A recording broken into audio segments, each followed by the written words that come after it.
America અને ઈરાનના યુદ્ધ વચ્ચે ભારત સાથે અનેક દેશોને મોંઘવારીનો સામનો કરવાનો વારો આવ્યો છે. નમસ્તે મિત્રો, હું છું રવિ ગોસ્વામી ને આજે આપણે ધ ન્યૂઝ ફેક્ટરીમાં વાત કરવાના છીએ કે અમેરિકા અને ઈરાનના યુદ્ધ વચ્ચે ભારતને કેટલી અસર પડી છે, સાથે જ ભારત ઉપર મોંઘવારીની કેટલી અસર પડી છે, આ સાથે કયા એવા દેશો છે કે જેમને આ મુશ્કેલી વેઠવવાનો વારો આવી રહ્યો છે, સાથે જ આ યુદ્ધ જો આમને આમ ચાલતું રહેશે તો કઈ કઈ મુશ્કેલીનો આપણે સામનો કરવો પડશે, આ તમામ વાત આજે આપણે આ એપિસોડમાં કરવાના છીએ.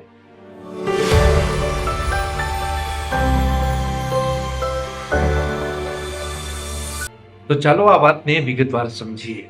હમણાંથી માત્ર ગુજરાત જ નહીં, ભારતભરમાં રાંધણ ગેસની અછતના અહેવાલો વચ્ચે ઇંધણના ભાવમાં થયેલા વધારાએ માત્ર મધ્યમ વર્ગ જ નહીં પરંતુ ધનિક વર્ગમાં પણ ઉછાળનો એટલે કે ચિંતાનો માહોલ સર્જ્યો છે.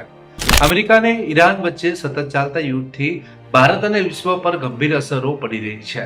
આ યુદ્ધના પગલે ક્રૂડ ઓઇલના ભાવમાં ભારે ઉછાળો નોંધાતા મોંઘવારી વધવા સાથે સપ્લાય ચેનમાં વિક્ષેપ સર્જાતા વૈશ્વિક મંદીનો માહોલ આકાર લઈ રહ્યો છે.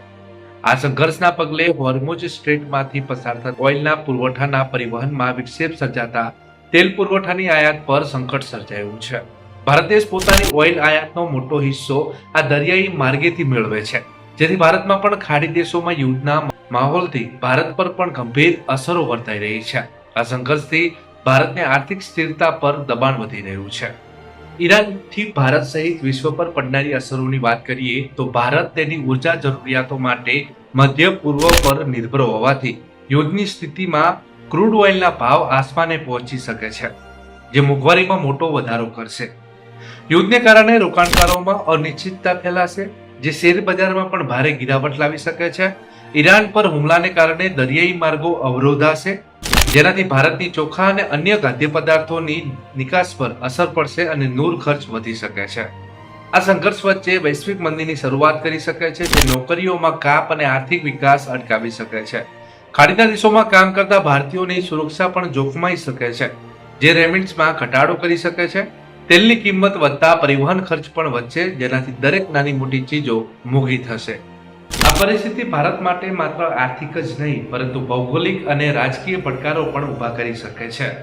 ખાડી યુદ્ધની વર્તમાન સ્થિતિમાં ભારતને ઈરાન અને ઇઝરાયલ અમેરિકા વચ્ચે સંતુલન જાળવવું મુશ્કેલ બની શકે છે. જોકે ભારત સરકારે દેશમાં રાંધણ ગેસ અને ઇંધણનો પૂરતો જથ્થો હોવાનો દાવો કરી દેશવાસીઓને ગભરાટથી દૂર રહેવા પણ અપીલ કરી, પરંતુ ઈરાન યુદ્ધમાં અંતની કોઈ સમયસીમા નિશ્ચિત ના હોય, સ્વાભાવિક રીતે જ લોકોમાં ચિંતા જોવા મળી રહી છે.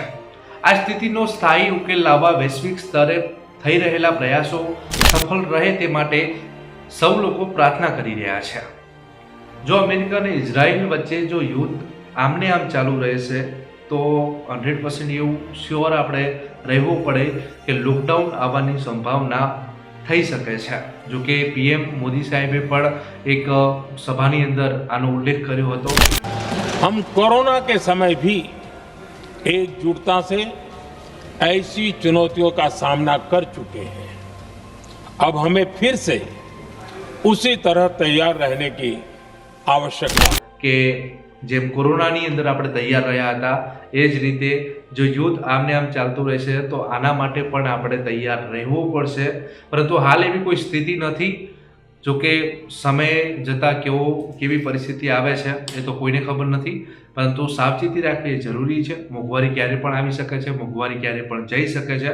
અત્યારે તો ફિલહાલ ગુજરાતની અંદર સ્થાનિક સ્વરાજની ચૂંટણી ચાલી રહી છે. સ્થાનિક સ્વરાજની ચૂંટણીની અંદર ક્યાં કયો ખેલ રમાશે, કોણ મારશે બાજી, એની પણ આપણે નેક્સ્ટ એપિસોડની અંદર વાત કરશું. ત્યાં સુધી મને રજા આપો. નમસ્કાર. અને અમારા વિડીયો જો તમને ગમતા હોય તો લાઈક કરો, શેર કરો અને સબસ્ક્રાઇબ કરો. સાથે જ આવા જ વિડીયો જોવા માટે આપણા ફેસબુક પેજ અને ઇન્સ્ટાગ્રામ પેજને પણ ફોલો કરો.